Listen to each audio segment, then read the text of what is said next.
Welcome to Satsang. Good to see you. Can you hear me well? All right. I'm going to bring the lights up.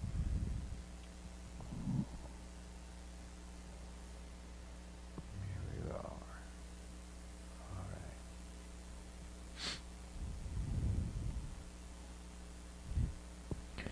All right. I want to say hi to Stacy, Allison, Kevin. How are you? Welcome back.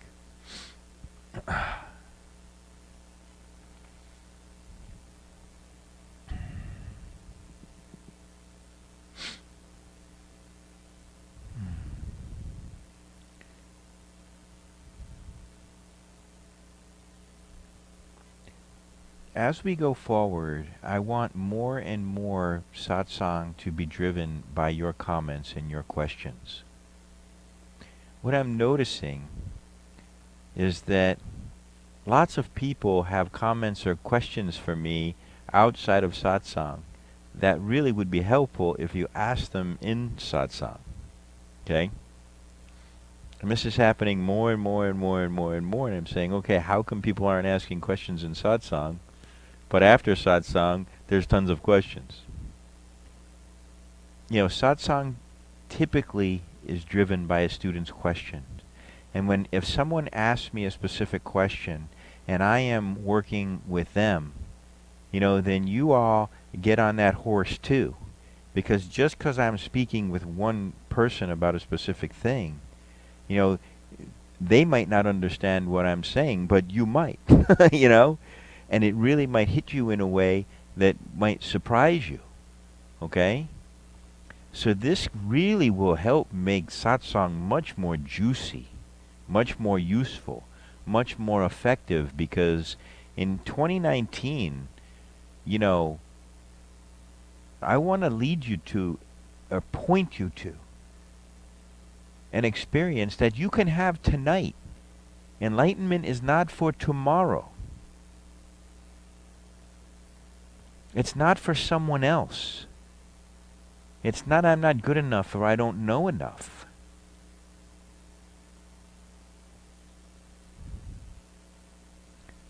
So this is going to become more and more pointed for you.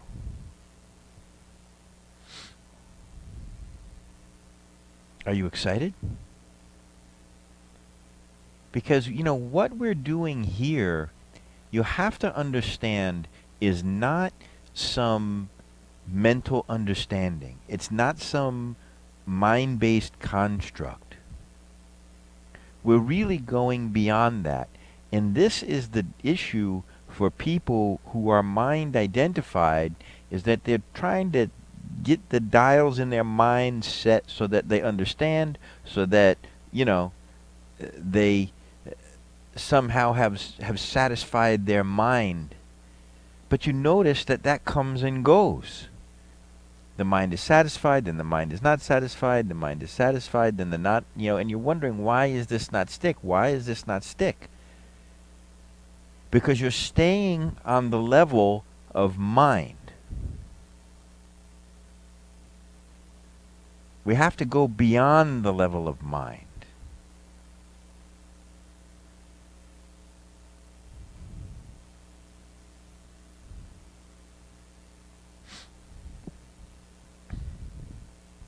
Am I making sense?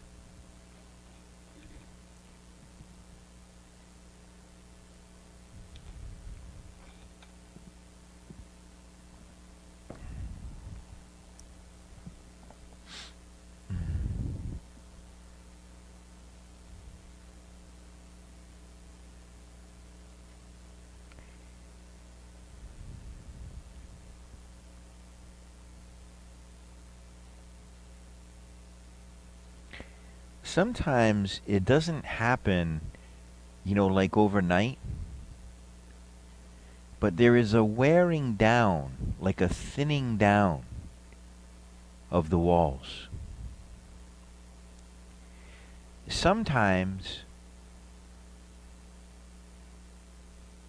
if all of the sudden, you were in the egoic state, gone, mind gone. In the very, very beginning, it might just be too much for you to handle. It might be too abrupt a change. You may have to soften a little bit. You may have to open your mind up a little bit to what's possible. Because your mind is not going to like me. Your ego is not going to like me. And your ego is going to make me wrong, and your ego is going to say, don't do this and don't do that, and you know what he's talking about, blah, blah, blah. Why? Because I'm trying to burn your ego. I'm trying to disappear your ego. And ego doesn't like that. So,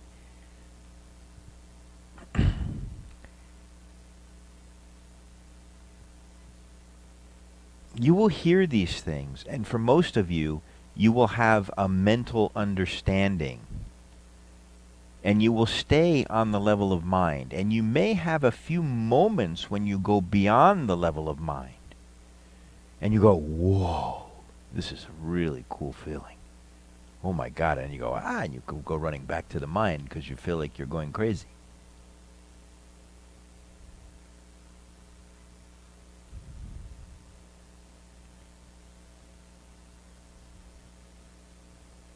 But the more that you stick around, and the more that you listen and participate, and the more that you practice at home,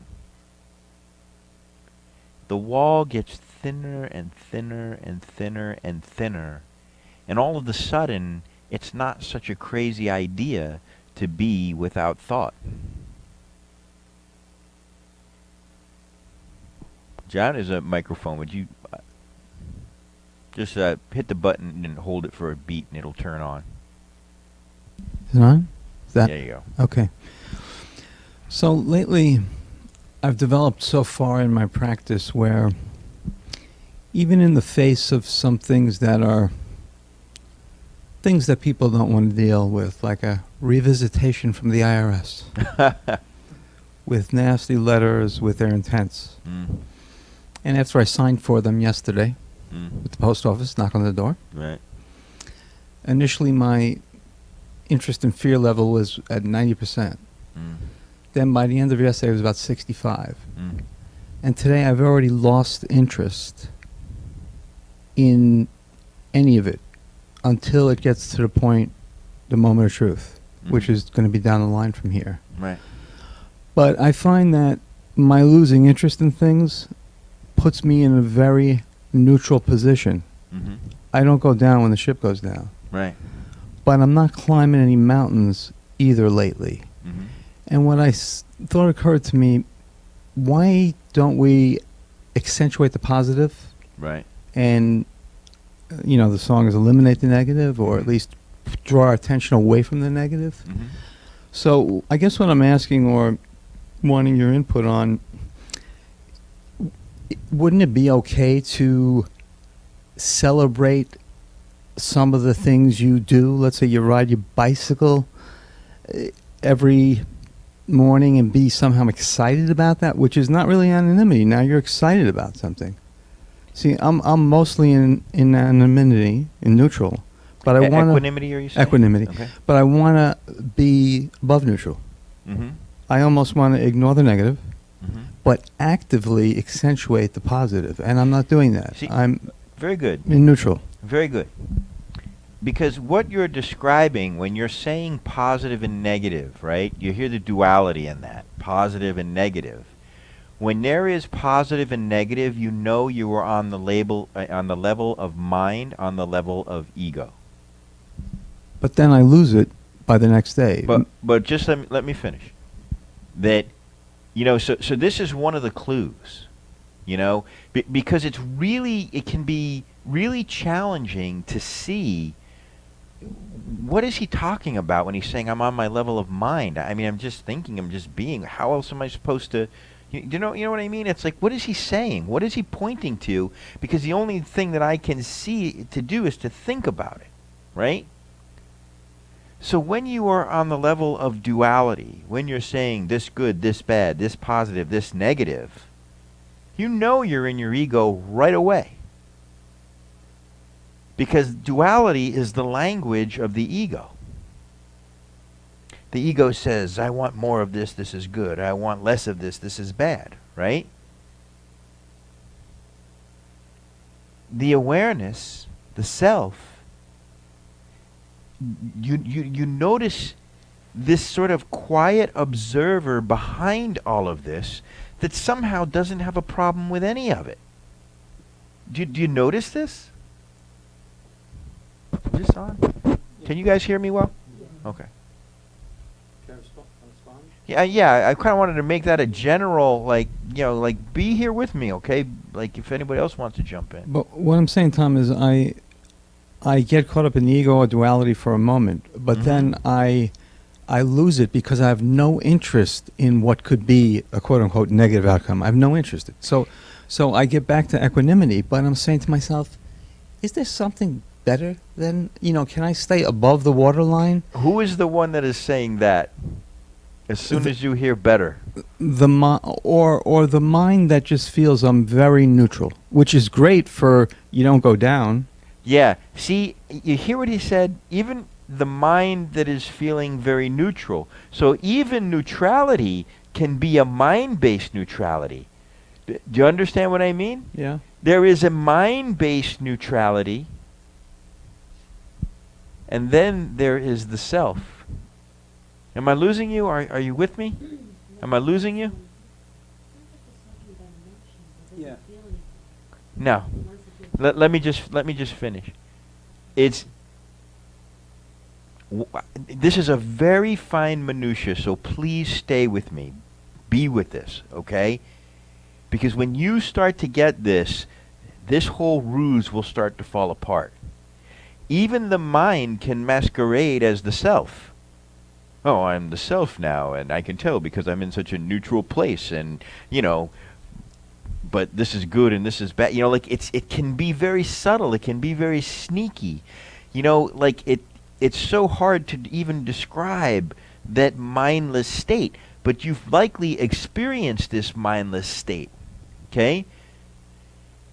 Those moments in life when you're just happy for no reason, that there is joyfulness and peacefulness. Same guy, same life, same circumstances, yet somehow there is peace. And another indication, that you're in your mind is evidenced by the existence of past and future in your mind. What if you could put it this way? I want to feel more excited about the things I enjoy. Yeah, who is the I that wants to feel excited? And then I know this is an annoying question. The awareness. Can't be. Who's realized. Yeah. See, the difference is that the awareness, like, because this is what I'm saying, this is what I'm pointing to. John, you've been around for a long time. We've been having these conversations for almost a decade now, right? Yeah. And so it's interesting to watch how much your mind has melted away and how much has changed. Really amazing. And so this is good to start now picking at this fine minutia even more, right?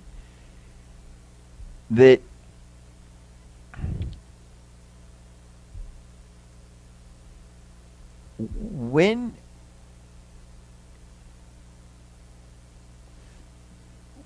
when I say who is the I, you know what I mean, that you're pointing to, it's an annoying question. Well, it's got to be some form of my mind or ego, because some element of me is reaching out for satisfaction. Yes, yes, very good, very good.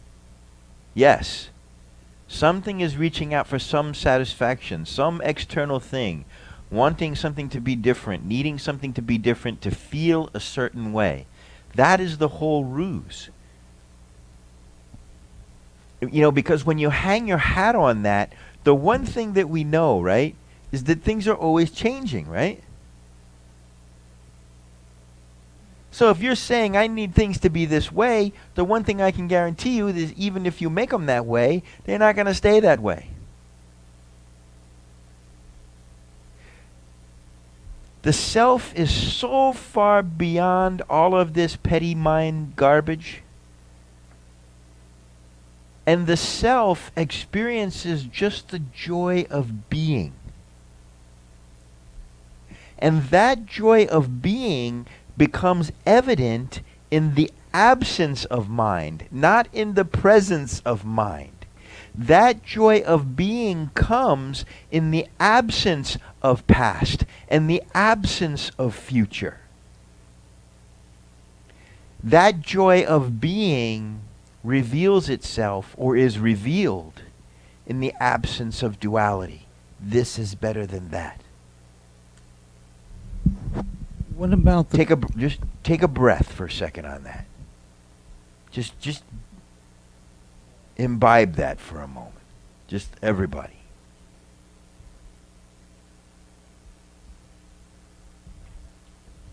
The absence of past and future. The absence of good and bad.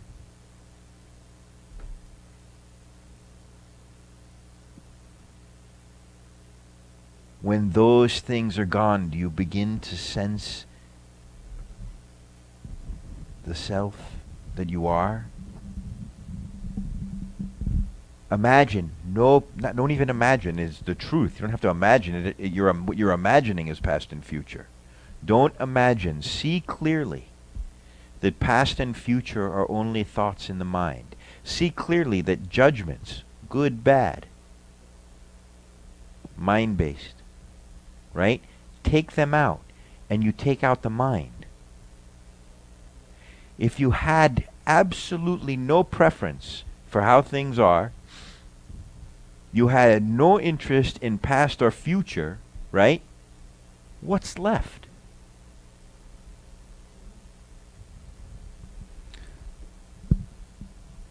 Just see if you can. Don't answer the question, experience it. If you need to close your eyes for a minute and say, okay, no judgment, no good, no bad, no past, no future. I'm not going to, for this moment, I'm not going to judge anything. There's not going to be any duality. I don't need this moment to be any different than it is. I'm not at all interested in past or future. And I'm letting all of that go to just breathe and be present in this moment and see what happens inside you. Try it. Let's try it.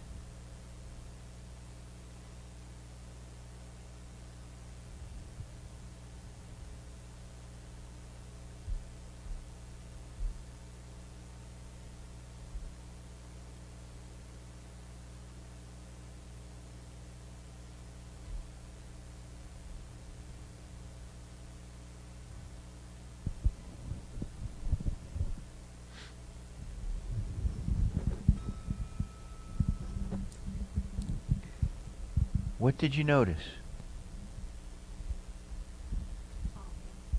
Calmness?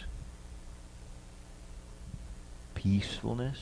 I mean, I don't want to give you the answers, but did you actually have a little bit of experience of what happens when you take duality out and you take time out?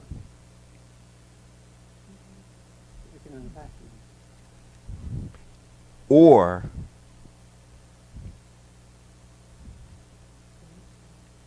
just absolute infinity.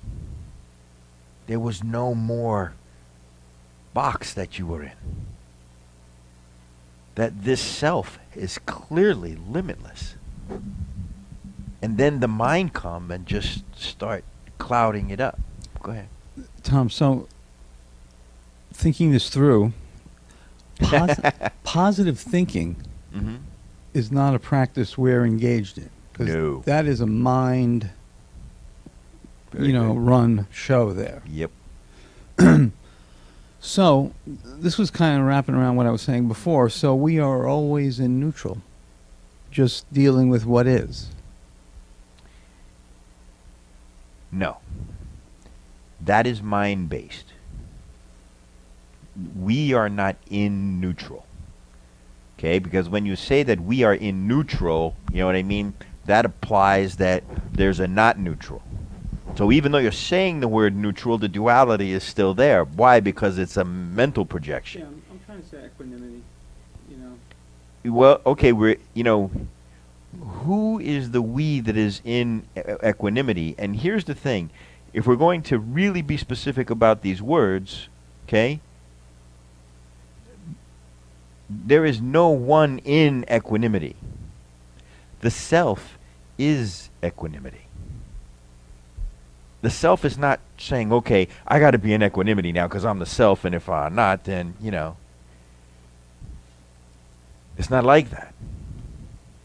The self, when you experience the self, when I say when you experience the self, that's not even how I want to say it.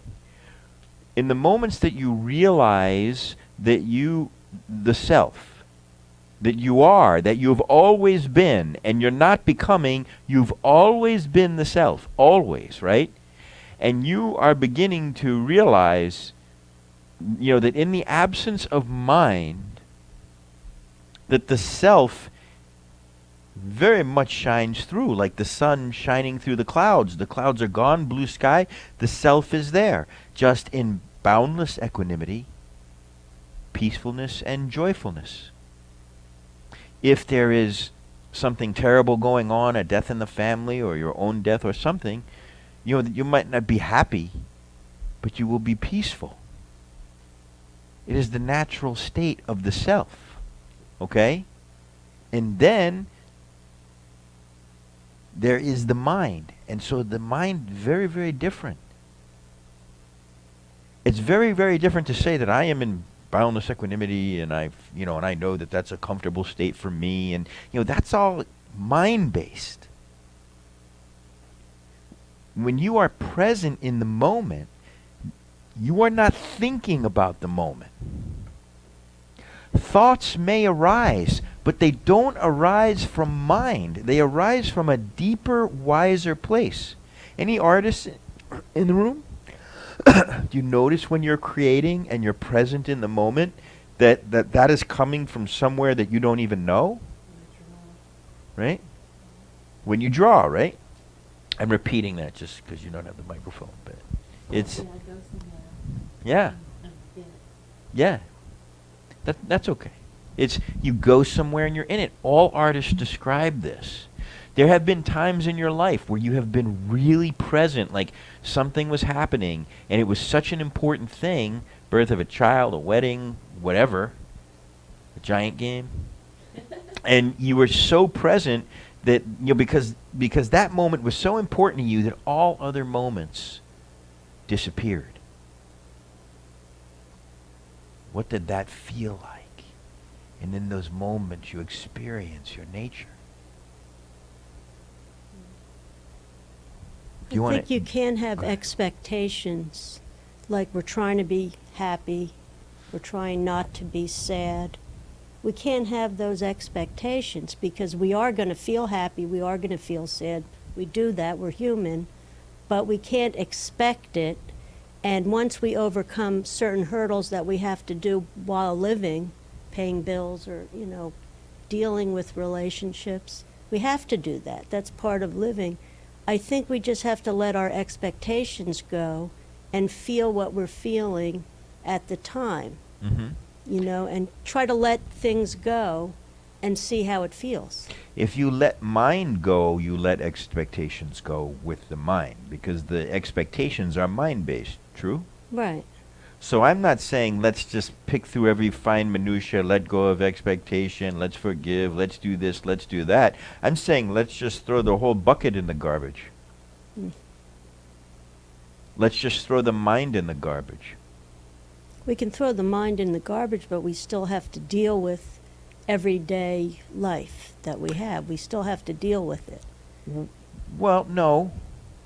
You don't have to deal with anything. Like do you hear your mind in that? When you say you have to deal with it, there's even a judgment in that.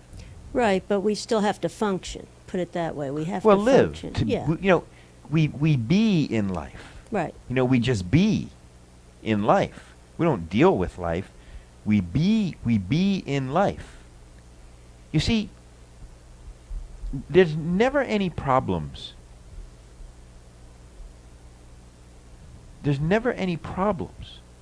There's just what's happening. And as you observe this more and more clearly, you will see that the difficulty is dealing with your own mind, not dealing with what is so. John is describing that. Problem with the IRS, John has been practicing for a very long time, and the way that he deals with himself is very different. That he deals with himself, the self, residing as the self, some fear come, something come, gets sucked up into mind, and then you're bouncing around the mind, and you say, wait a minute, I don't need to be here, right? And you come out. So, letting go of expectations can be a part of it, because the ego expects things to be a certain way, right? But if you look at it that way, you will find such a myriad of ego problems, some obvious, some very hard to see. What if you were just simply free of ego? What if you were free of mind? How do you be free of mind? I just said it.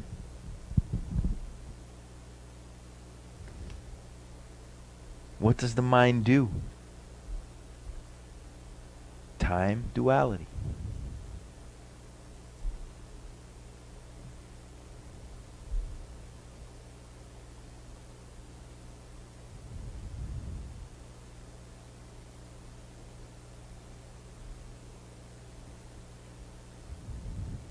See, the strange thing is, that once you take your mind out of it like this, and I can see the look on all your faces, and it's starting to happen a little bit for you. There's some experience going on here.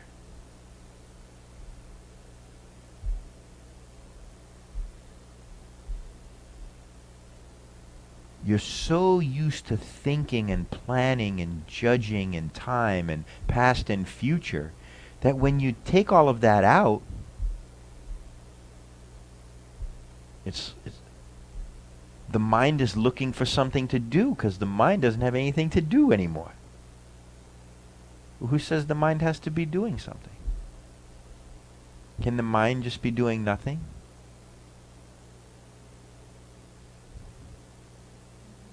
The mind is a tool. You pick it up and use it when you need it. You put it down when you don't. You, the self.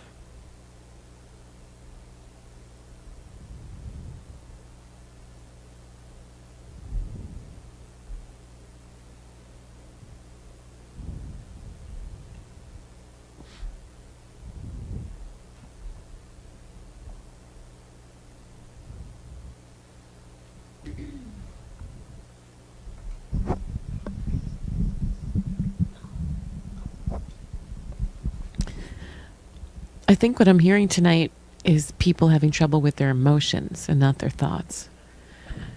And it confuses me at times, like we've talked about, we're emotional beings. When these emotions arise before the thoughts, you start thinking after the emotion. What do you do when you feel nothing? We want to reach a place where we're thinking nothing, and we just are, and we are a witness, right? But what do you do when you feel nothing? That can then lead to a worrisome thought. Yeah, it's not that you feel nothing. So, I think that's what he was saying, and I do that sometimes too, but I worked through that when I feel nothing. And you want to feel something. You want to feel joy. You want to feel happy. yeah, see, we're back in the mind. Who is the you that wants to feel joy? Who is the you that wants? My soul, it longs for it. No. The soul does not long. The ego longs. And this is what I really want to point to. Is to really get out of your mind. There is no longing of the soul. the longing of the mind, the longing of the ego.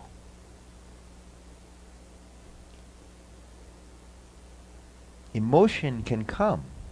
Emotion is part of what I call the psychological formation, right? The feeling is part of that. When that psychological formation is gone, the concepts, the ideas, the emotions that come with it, what is there is just your nature, is just the self. Have you experienced that self? Does that self have a problem with anything? Does that self long for anything? Does that self need anything to be different than it is? Is that self joyful?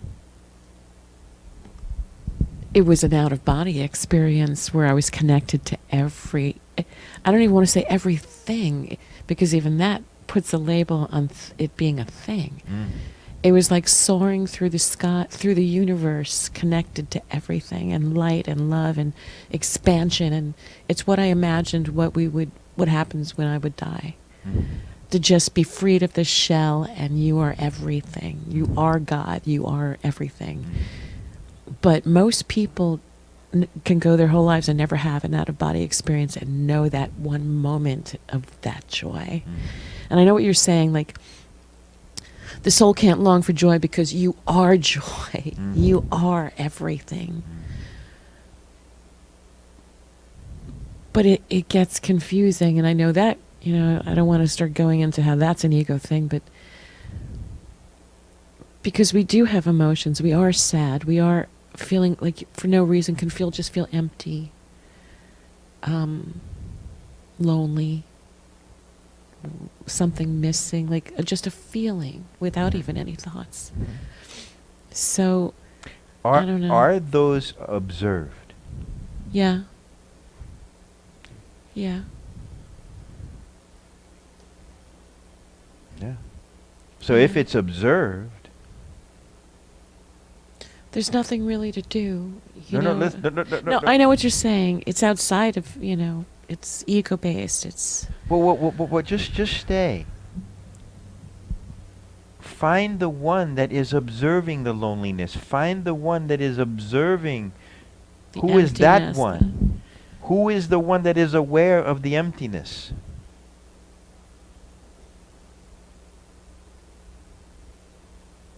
And is that one empty? I think people wonder, well, then what can I do to feel happy? Just sitting there meditating might not do it. Just speak for yourself. Don't speak about people. Speak about your own direct experiencing. Yeah. For me, when I feel like that, and it comes for no reason sometimes, I have everything in life to be happy. And but sometimes I just feel empty or lonely or longing, like a longing I can't describe. Something that feels like it needs to be fulfilled. A destiny that I'm not fulfilling my destiny. And I want to travel. Like I feel there's a pull to just sell everything and leave and just go wander away from civilization. Like,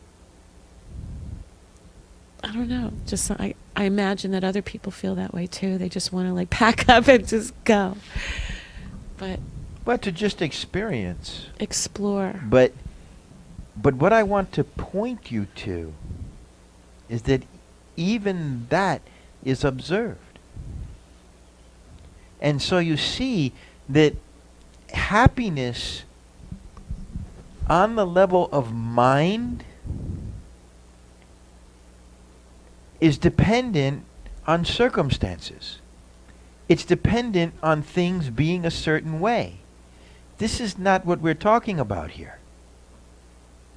We are talking about the transcendent state beyond mind, where your nature of just peacefulness and joyfulness can radiate in all directions unabated by the wants and needs of the mind and the ego and all of what goes on in the mind. The mind-based happiness comes and goes. The joy of being never goes. It can only get covered up by the mind.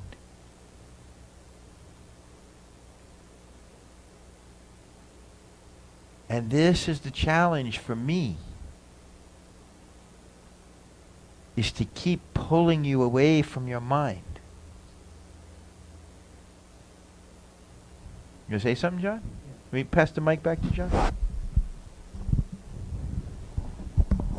You know, so there you did acknowledge or say happiness. Happiness is fleeting. It's thought attached, kind of. I have almost constant peacefulness. Mm. Peacefulness is kind of different than happiness. Yes. Happiness absolutely. seems to be a little bit elevated above peacefulness. Is it? For me, maybe. I mean, It might. I would say that happiness is below peacefulness. Why? Because happiness is mind-based. Happiness comes and goes. Happiness is not reliable. but the peacefulness is always reliable. The peacefulness is what you are, and you can never not be what you are. So what creates that? Are we already peaceful and then we have happy thoughts which take us less into peace, out of peace? Well, the way that happy thoughts take us, you can enjoy your thoughts, but what we're doing here is we're really, I'm trying to show you the difference between the self and the mind. Yes, clearly. My mind is experiencing less of those happiness times Mm-hmm. and certainly less of those so-called unhappiness times. Mm-hmm. Mm-hmm. I'm in peacefulness. Mm-hmm. Is there anything beyond peacefulness is my question, I guess. Am I at the top of the totem pole? Is there nowhere to go from here? There is no totem pole, and I want you to stay out of that sort of... No, I'm just, figuratively just... Do I have nirvana right now?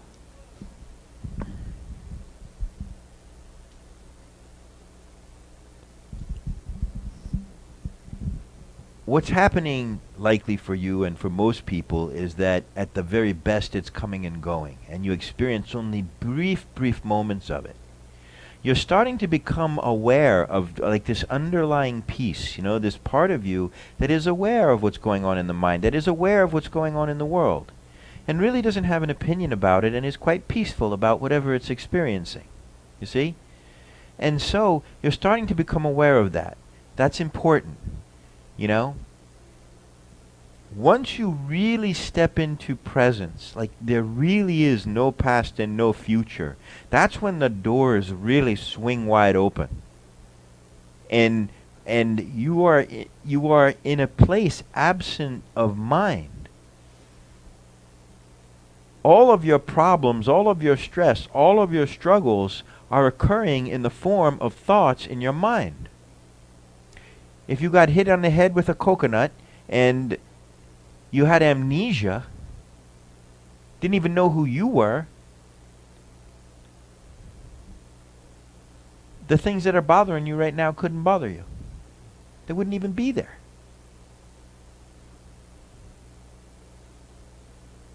They wouldn't even be there.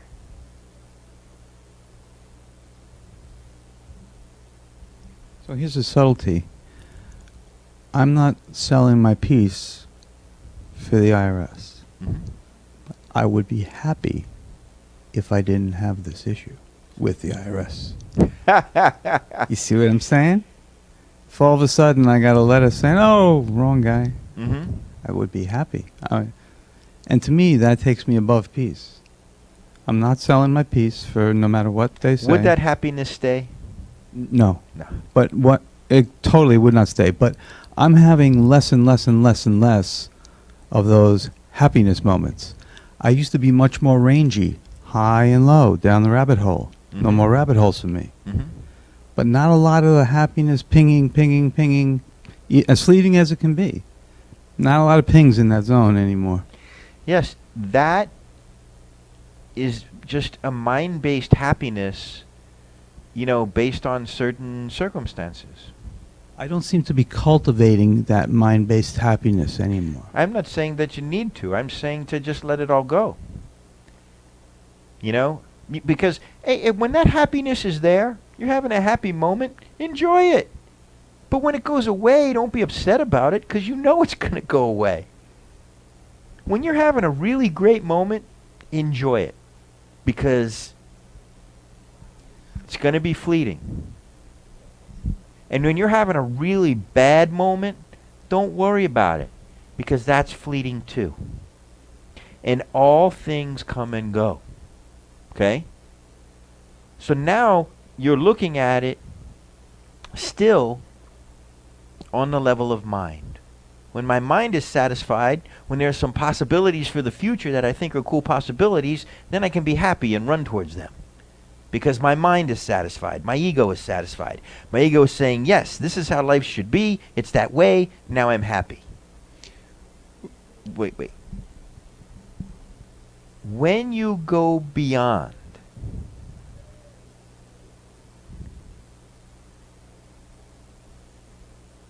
when you come present, really present into the moment, like really, like past and future don't exist.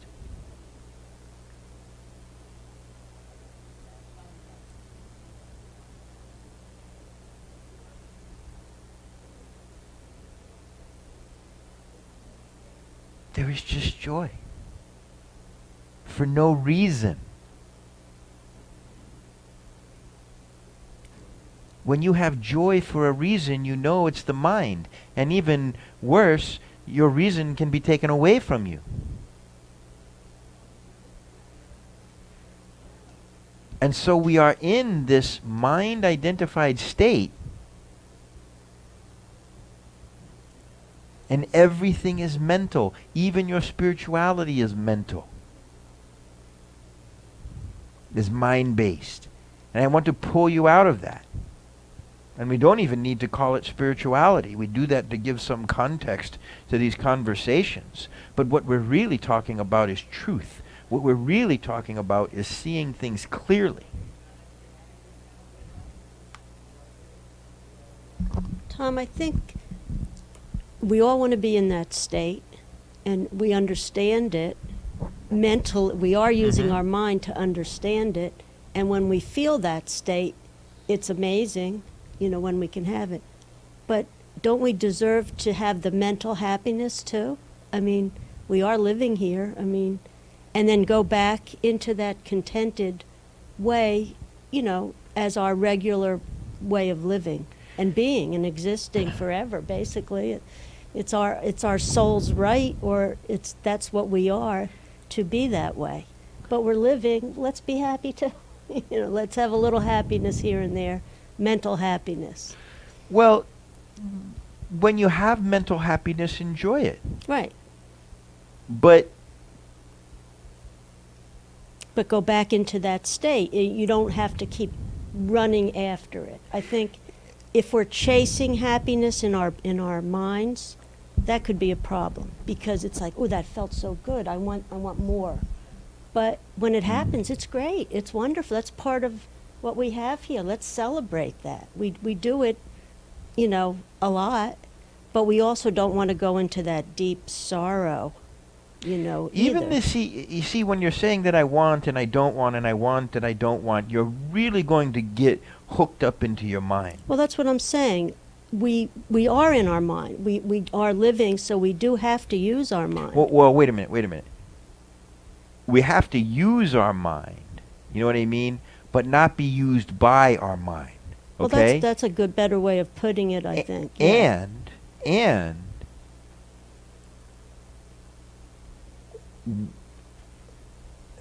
give me one moment.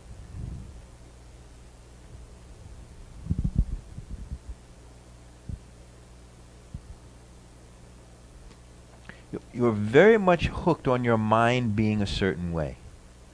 Your mind is like the weather. Sometimes it's raining, sometimes it's sunny, sometimes it's cold, sometimes it's warm, and so on, right? If your peacefulness, if your joyfulness is at all dependent on the mind, it's going to come and go. The mind is something to be used, and I will not encourage you to cultivate or be at all looking forward to or dependent on some mind-based happiness. It's going to keep you closer to your mind, and I want you to get away from your mind.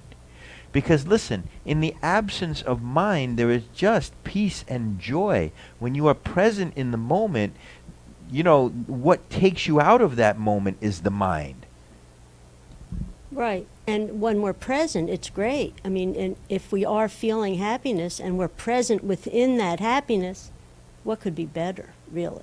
If we're present in the happiness, you know, the observer The presence, is watching the that happiness, what could be bad?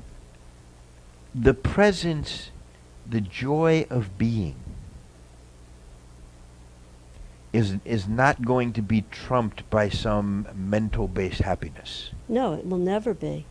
But it So can observe if the it's happiness. so if it's there, I'm saying to you, if it's there, enjoy it. Right. You know? But what we're doing here, let's be very clear, is transcending the mind entirely. Okay? So don't say that, oh, well, but I want my mind to be happy. You know, then you're going to start to encourage those psychological patterns again. And then you're going to start to look for those kind of things, you know? When the mind is gone, peacefulness and joyfulness is just your way for no reason, cannot be taken away from you. It's when the mind comes back that your true state goes away.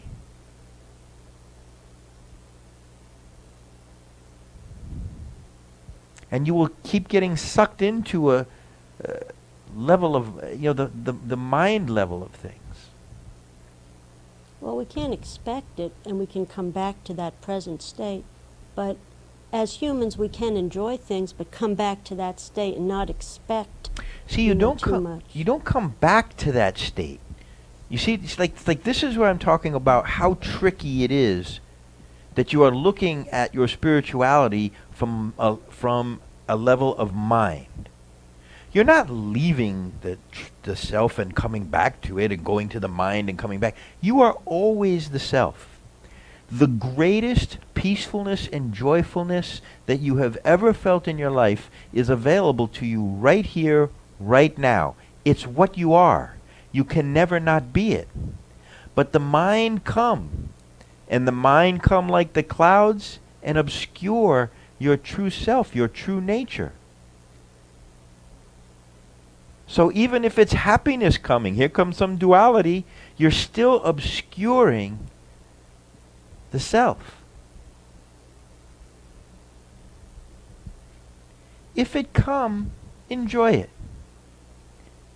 But don't be so focused on that.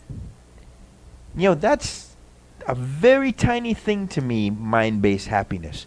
What that means, mind-based happiness, is that for a moment, my ego is satisfied.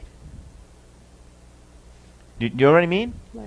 And so, when your ego is satisfied for a moment, you know, so what? You know that your ego is never satisfied for more than a moment.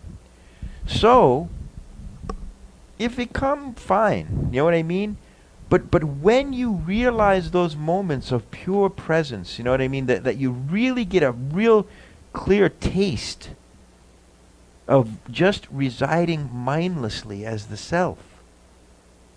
You never want to leave that state. There is no state that is more peaceful and joyful. None. Is it? You see what you see the difference? There is a difference, definitely. Yeah? And do you see why I'm like trying to keep guiding you away from having some sort of romance with your mind? With states of mind? Well, I understand that, but I still like to feel, as a human, I do like those feelings. I do like to use my mind. I happen to like to use my mind. But that feeling you're talking about is wonderful. I mean, when I've had glimpses, like when I'm in a creative space, like what you've talked, there's nothing like that. You lose yourself. You are out of yourself. That is the ultimate, for me, it's the ultimate way. And I can be that way, just being, too. But I also like the human part where I can feel something, and also the bad feelings, because I come back. I can come back to that, out of that state, well, I call it out of that state, and just be. I like to feel that. I like to know the difference. And I do feel when I come back to that present state. You never left the presence. Yeah, I call it coming back because that's the only way I can describe it. But yes, As that present state is the ultimate state. There's no doubt. No doubt about it. And when you reside as the self, I mean, listen, enjoy your humanity. I mean, even my sadness, I have such peace with, you know? Right. Just as an expression of grief, as an expression of loss. You know, like there's something inside me that goes, wow, how cool it is to be human. Exactly. So I'm not trying to make you into a robot or anything like that. And I'm not saying that you need to lose. You know, it's the opposite, that when you're present, everything is so juicy and everything is so amazing. And you have such peace with it. You know, it's and you experience things like you've had these moments. So don't hear that I'm trying to take that away from you. That's not what I'm saying. I'm saying be very, very, very clear that you are the self. Be very, very clear that the mind is observed. Be very clear that these states of mind come and go, and be very clear that that the self is not understood by the mind. That the self is not something that can be put into concepts. And so when you get that, you can see, right, that there's like such a stark difference. Like if you're creating something artistically and you just said it, you just lost yourself. There's no time, there's no you, there's no anything, and it's just this amazing, blissful, peaceful state, right? Yeah, saying, let's stay there, you know? And the difficulty with when you get too much romance with your mind, that pendulum always swings both ways, you know? And so you have to be careful to not be drawn up into your mind and back into mind identification. It will create much suffering for you. That's what I'm trying to help you avoid and see clearly. Hi, Tammy. Sorry. Did I see a mic grab over here somewhere? Go ahead.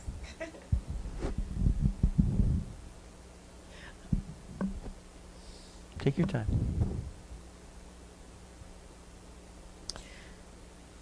I think about how you always tell us, set up the conditions for a peaceful mind. Maybe it shouldn't be called the peaceful mind center, you know, like the mind. Right, but, right. the peaceful self center. So I listened to Sharon, and it's so hard to put into words the concepts, at least for me, that I feel at times, like what she's trying to describe and what I was thinking about. That, so we want to set up the conditions so we know what brings us joy, what brings us happiness. And if we go towards those things, it's most likely we will be in that peaceful, centered place more often. You know, if we go to the things that bring us joy and make us feel centered. You know, maybe it's that you don't want to live in the city anymore and you want to live in the country. I mean, to set up the conditions to always be peaceful and centered. I feel that there are exterior things that go on around us that can suck the joy and make it harder to be peaceful all the time. You know, to be in that centered place, at least for me, when I'm around a lot of noise and a lot of people and a lot of energy, it's beautiful, but I need to get away from it to recharge because it sucks my energy from me and I start to feel depleted. So for me, I'll go to nature or I'll go to my apartment and put on peaceful music and I don't answer the phone. You know, I don't text, I don't answer the phone. So yeah, you know, to feel that happiness and joy, I think we need to set up the conditions. quit the job. I understand. Move I to a understand place what you're saying, that makes that, you happy. that's part of life is being clear about what your truth is. You know, creating the causes and conditions for a peaceful mind. You know, but please understand that the self is not dependent on any of that. A truly transcendent being, which there have only been a handful of on the planet, you know, It won't matter what's going on around. it's not like that. You know what I mean? And that's where you start to get pulled back into your mind. You often find those people on the top of a mountain in Yeah. this beautiful, peaceful place. Yeah, yeah. They're not sitting in the middle of a slum or poverty and death. You know, I understand that you can be that Well, way. sure, and they peaceful. nailed Jesus to a cross. You know, and what did he say? Hang it up there. Forgive them, Father. They don't know what they're doing. Yeah, but he wasn't peaceful in that moment. Hmm? He was. I'm talking. He wasn't peaceful in that moment. He was in pain. He was in pain. But like when you talk about Gandhi or these other elevated beings that are just a witness, you know, usually you're finding them on a mountain. Let's not in a peaceful place. listen. Let's not confuse it, and let's not say that these people are on top of a mountain and they're not me, and I can't be that way, because we are really making this too complicated, and this is what the mind will do. Okay? Very, very, very simple. When you are present, fully present in the moment,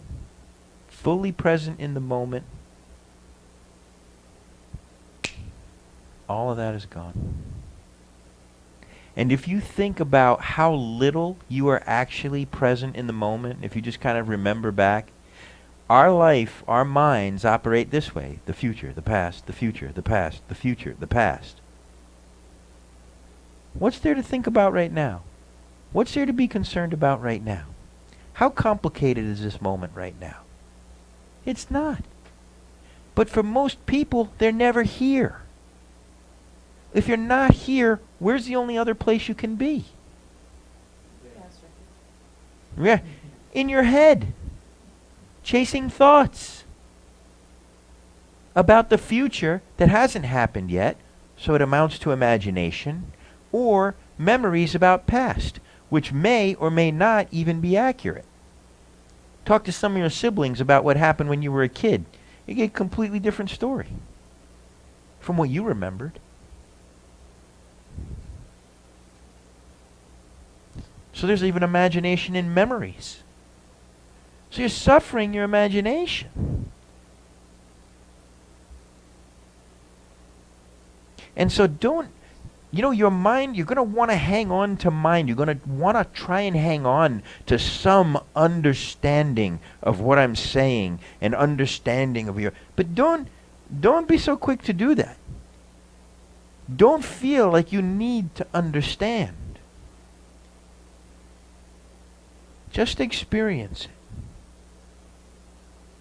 Don't feel like you need a mental understanding of this. That will pull you back in your mind. And this is the problem that we have on this spiritual path, is that we want to think our way out of thinking. It doesn't work very well. If there were no thoughts in your mind, completely present in this moment, your nature would shine through of peacefulness and joyfulness.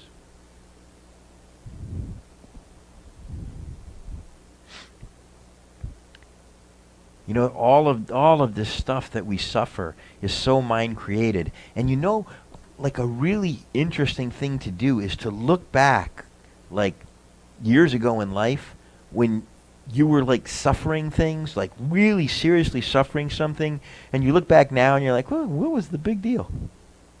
What was I so upset about? You know? God, if that happened now, I'd laugh. But then it was real. John, can we pass the mic back? Ooh, I like those. So what I realized in the past, I was mind manufacturing a lot of happiness. I was also mind manufacturing a lot of sadness. Mhm. And the sadness won out because I called you and I said I can't stand my own thought life anymore. Yep. So, sitting here 5 minutes ago, I no longer manufacture mind happiness or mind sadness. Mhm. Now, when we're at the water park, the observer realizes my mind is tweaking right now with happiness. Mhm. I'm at the water park. Mhm. When I leave, I go back to my peaceful state. But I got the answer to my question. Most of the happiness I imagined, I manufactured, and I'm not in the manufacturing of thought business anymore. Right. So I sit in the now, the constant now, the constant now. Mhm. I don't manufacture bad thoughts. Mhm. I don't manufacture good thoughts, Mhm. or happy thoughts, as we've been saying. Mhm. So there's my answer. Yeah. I'm not in the... that's what's missing for me. I'm wondering, where's all the mind manufactured happiness? Right. Right. Right. Where's all that stuff that used to Right. be? That was the good part of the you know, let's forget about the mind manufactured depression and sadness and Yeah. regrets and anxiety. Yeah. But let's live with the... So I don't manufacture either one. And that's the answer to my question. Yeah. It's, people feel happy when their egos are satisfied. When life is the way that their mind thinks it should be. And then they call that happiness. And that is not at all what I'm talking about. I'm talking about in the absence of mind, and we've all experienced it, present in the moment, there is this giddy, childlike joy that is just there for no reason. For no reason. It's just our natural state. What's happening in life is happening. What does that even matter? You know what's happening right now? My bladder is full. So, there's no way I'm going to make it, so I'll be right back. Excuse me, Bigfoot. All right. This is a different kind of happiness right now. Yeah, nice. That you'll experience.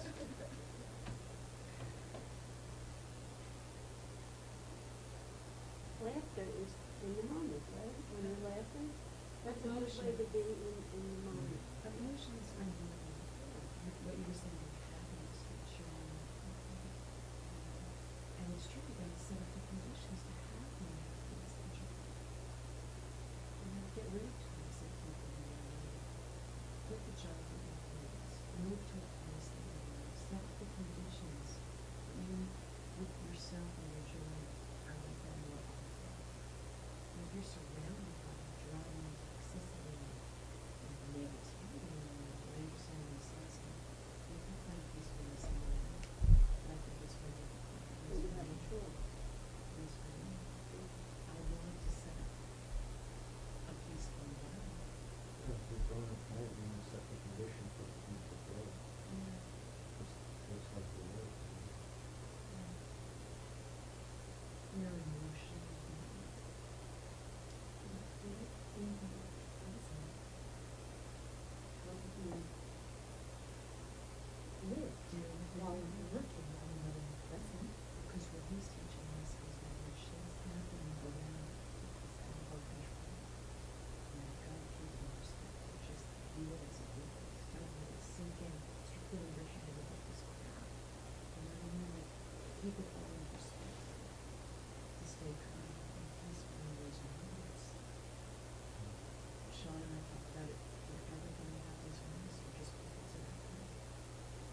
Inspire you?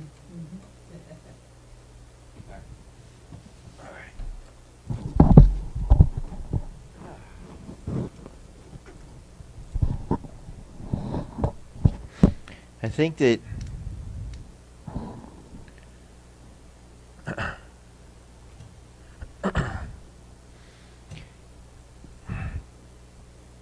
that one of the strangest things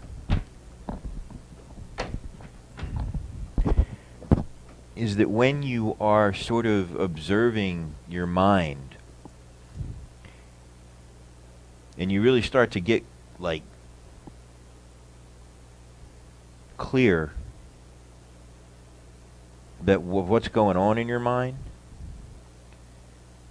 how little your attention is in the present moment, and how the mind is constantly judging and weighing and measuring and needing and wanting and having to have things be a certain way.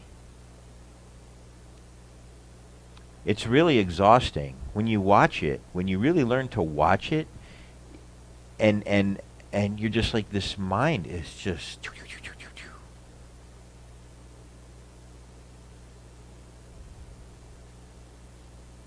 We think so much, some even call it like an addiction to thinking. Thinking, needing. When is my life going to happen? When is this going to happen? I need somebody in my life, blah, blah, blah. It's all mind-based garbage. And that doesn't mean that you can't enjoy relationships, that you can't enjoy moments, Rapids, water park, we go, we have fun. But you notice the one thing that when I think about when we were at Rapids Water Park, it was all us guys. We had like guys' day at, we were doing that wave pool. Do you realize how present we all were? We were all just there in the moment. So, things like entertaining, things like when you went hang gliding, right? You were totally present in that moment, right? And that's what the joy is. People who are like adrenaline junkies, why they love that so much is because they're so present. Scuba diving, right? When you're down there, you're nowhere else. And so we think mistakenly that it's like it's these things that we love to do so much, and I don't mean that we don't love to do them and can't enjoy them, but what makes them so joyful is we let go of everything else. And so we have been raised and conditioned in a society, in a world that is very much past and future based. And it's really weird for us to just be in the moment. To just be in the moment. To just be here now. Not waiting for some other moment that's going to be better than this moment. And that's where like the loneliness and the weirdness comes. Oh, if I only had this, if I only had that. That's all mind-created discomfort. And the mind is so good at creating discomfort. Good Lord. It could tell you, I see people get upset about anything. It is crazy. Like there's some weird addiction to negative thinking, to negativity. Like no matter what goes on in people's lives, like they're just so easily set off. A lot of people, Do you notice that? They could be standing online, like, they're in one of the most successful countries that created such a wonderful life for people, standing in a 50,000 square foot warehouse full of any food that you could want to eat, as much as you could buy, and if you buy it all, come back tomorrow, it'll be back. Standing in line, having to wait an extra 5 minutes, like, oh jeez, oh my God, what are they doing? These people are, it's like, just upset, standing in any food on the planet that you want to eat that's there. We get upset when we want to cook. Well, maybe you don't. You're Italian, right? So we get upset when we want to cook, right? Or we have to, oh God, I got to go food shopping. You know what I mean? Like, wow, I've got to go wheel a cart around and buy any food that I want so that I can eat whatever I want every day. Poor me, right? Yeah, it sounds silly when you say it out loud. And this is just, like the mind gets conditioned in these very weird ways. It's so, we have such great lives. And yet the mind can convince you that life is not good enough. And probably does every day. You need more of this or more of that, or it's the way that the mind keeps us engaged. Now the opposite of that is very strange at first, like imagine you're just present. Imagine you're just in the moment that you're in. You're not worrying about the future. You're not, like, instead of being concerned about some imagined future or being concerned about some past that has already come and gone and there's nothing you can do about, what if you were only concerned with this moment? What is the quality of my inner state in this moment right now? That's the only thing I care about. I really only live there was really only one day in my life, and that day is today. And how am I living today? Am I doing the things today that are going to give me a tomorrow that I maybe desire? If I want to have physical health, did I eat right? Did I exercise? If I want to have a peaceful mind, am I creating the causes and conditions for that? If you want to grow tomato plants, you got to plant tomato seeds. You plant tomato seeds today, you have tomatoes tomorrow, right? We're allowed to register that way you're outside. Oh, really? Yeah, that's weird. It's like almost the same thing. Yeah. And it's interesting. But that's not where we are. We're not in the moment.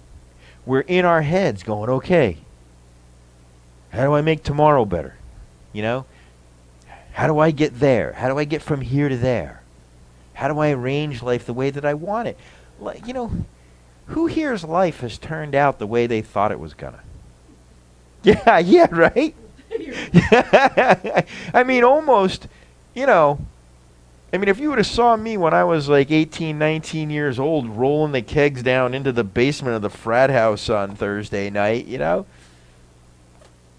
and then to see me here in Florida sitting cross-legged teaching about mindfulness and all these other things. Like life, you're a cork in the river. And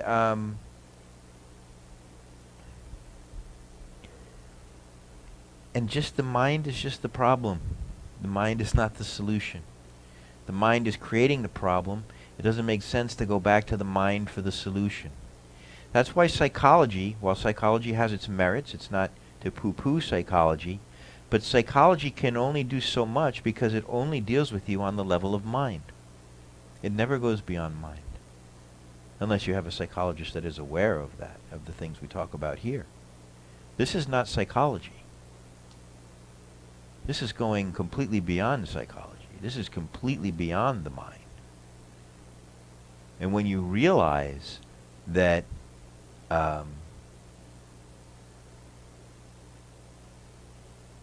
your mind doesn't really exist without your participation, then what can the mind do? There's going to be some momentum to your thinking habits. To be present in the moment always is living the opposite of the way that most people live. And so we have been conditioned by environment, society, and so forth.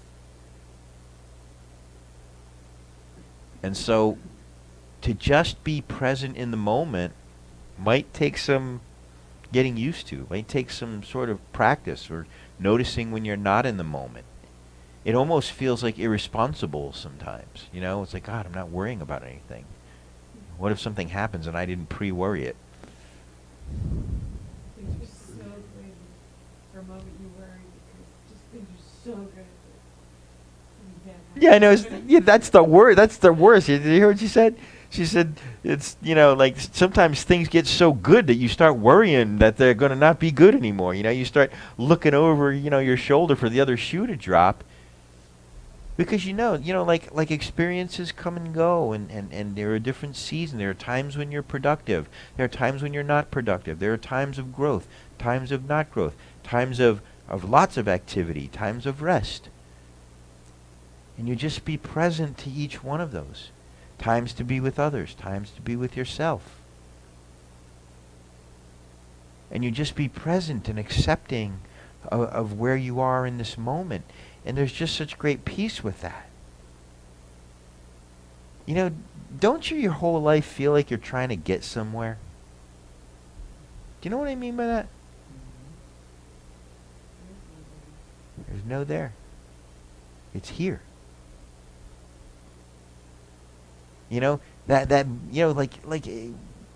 That one moment in life where you can just like relax and be happy for the rest. If I just get to here, then I can just relax and coast the rest of my life, right?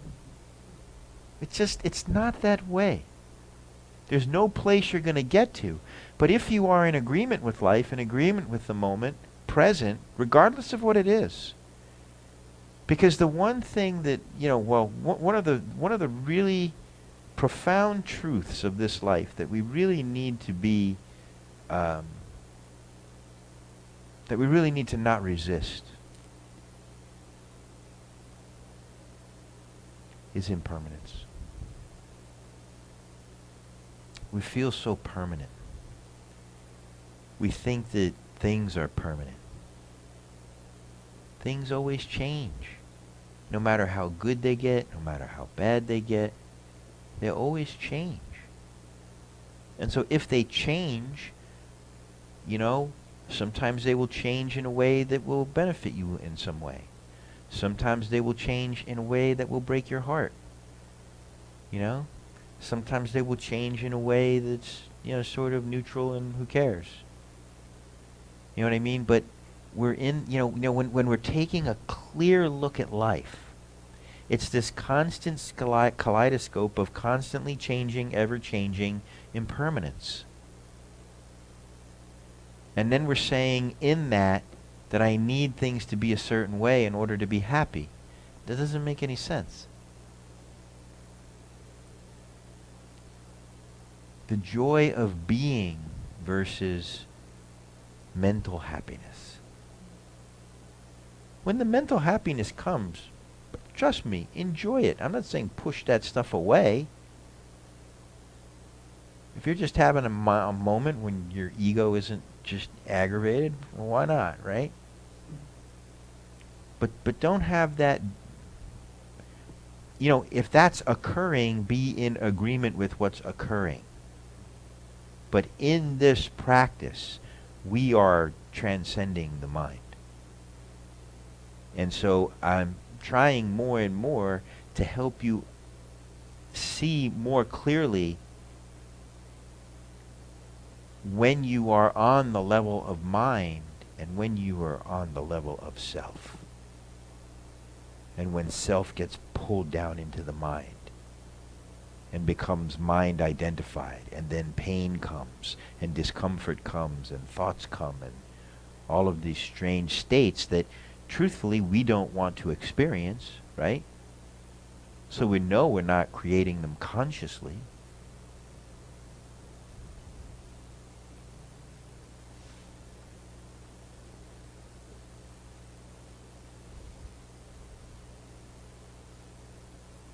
Aren't you the most peaceful, the most joyful when your mind is quiet?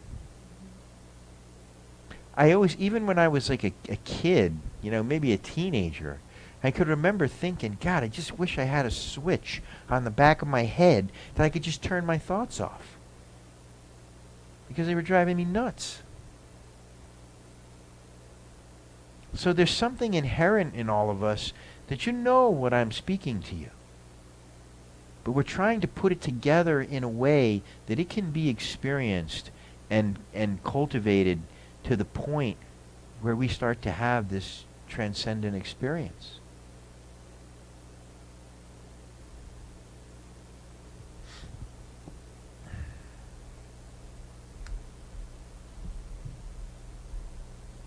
Questions? Comments? It's time to meditate. Useful? Antoinette? You're kind of new to this conversation, so this is like... It's a tough one. Yeah, It's yeah, been a tough one. yeah. Just listen. Just stay with it, okay? And, you know, as this starts to sink in, like I said, you know, if we're going to plant tomatoes, we don't just throw the tomato seeds on the ground, right? We cultivate the ground, we pull the rocks out, we put fertilizer, you know what I mean? That's what you're doing right now, okay? You know, you're just kind of preparing the grounds. You're coming back, right? Yes. Okay, I just wanted to make sure. All right. I have to go to my car, so don't. Okay, we'll wait for you. No, don't wait for me. Don't wait for you? Don't wait. Okay. You know, don't... If there was something that I would say to you, as someone who's kind of new to the conversation, I would say don't overcomplicate it, okay? And here's how you don't overcomplicate it. Just start to notice when your thoughts are about the future and the past. Just start to notice that. You'll be shocked. It's 99% of the time. And as you begin to become aware of what your mind is doing, then you'll start to become aware of the one that is aware of what your mind is doing. That has always been there but has not been recognized. Okay? So observe your mind without judgment and then realize, I am the one that is observing. I am not the thoughts. You see? Being present at first is a very strange feeling. Because we're just so rigged to be somewhere else in our minds. That it's you know, it's like the opposite of the way we've been living our whole lives, the way we've been experiencing our whole lives. It's the opposite of that. So it just feels, it could feel very strange. But when you get used to it, it's so peaceful. And you have just such joyful moments for no reason. It's really, like, this is really profound stuff. Good? Shall we meditate? All right. I really appreciate your participation and your comments. I really, really do. And I feel like, you know, this is going to be extraordinarily useful to you. And I think these conversations will be very, continue to be very juicy. So, now, during the week, practice. Have a meditation practice.